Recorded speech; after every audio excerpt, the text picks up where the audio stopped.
চলুন জেনে নিই ইরানের ইতিহাসের সবচেয়ে শক্তিশালী 3টি ক্ষেপণাস্ত্র সম্পর্কে। নাম্বার 3, খাইবার শেখান। চালু হয় 2022 সালে। আধুনিক প্রযুক্তিতে তৈরি, রেঞ্জ 1450 কিলোমিটার, দ্রুত গতির, নিখুঁত আর রাডার ফাঁকি দিতে সক্ষম। নাম্বার 2, ফাতেহ 110, 2002 সালের ক্ষেপণাস্ত্র। স্বল্প পাল্লার হলেও খুব নিখুঁত, ট্যাকটিক হামলায় ব্যবহৃত হয়। হেজবুল্লাহ ব্যবহার করেছে।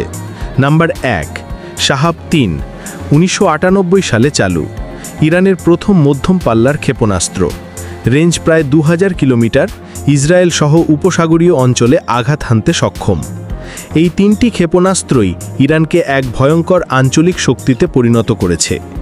এই ধরনের নতুন নতুন ভিডিও পেতে আমাদের চ্যানেলটি সাবস্ক্রাইব করে বেল বাটনটি অন করে দিন। ধন্যবাদ।